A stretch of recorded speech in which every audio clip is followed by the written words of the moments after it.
The US has given the green light to a series of strikes on Iranian targets in Syria and Iraq after a drone attack killed 3 US soldiers in Jordan near the Syrian border on Sunday. The attack injured 41 other US troops at this military base known as Tower 22.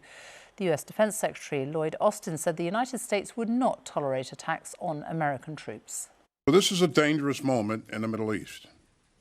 We will continue to work to avoid a wider conflict in the region. But we will take all necessary actions to defend the United States, our interests, and our people.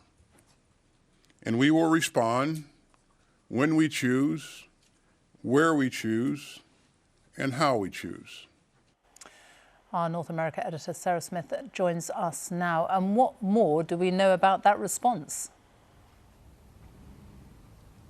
Well, we know that plans have been approved for a series of strikes over a number of days, so this action will take a while, targeting Iranian personnel and facilities, but not inside Iran, in Iraq and in Syria. That's where the Iranian-backed militia who've been attacking US forces have been operating from. That's where they were operating from when they killed 3 US soldiers at the weekend. And that distinction is very, very important, because if America was actually to strike targets inside Iran itself, that would risk dangerously escalating tensions in the region. And this is the really delicate balance America is trying to come up with. They need decisive retaliation that is dramatic enough, they hope, to deter further attacks on their forces, but at the same time they don't want to do anything that could cause the conflict to spread. That's the very thing they've been trying to avoid happening. And Sarah, in another development, we've learnt tonight that President Biden is taking action against a number of Israeli settlers who've been accused of attacking Palestinians in the occupied West Bank.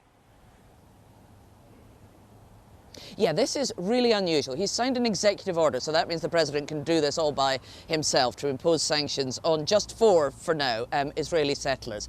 There has been an uptick in violence, some of it deadly, against Palestinians in the West Bank. America has been growing increasingly frustrated by that, so they are applying now the same sanctions against some Israeli settlers that they apply to terrorist organisations. And that has clearly infuriated the Israeli government, who say they're the ones who will take action against lawbreakers in their country and that these unusual measures are completely unnecessary.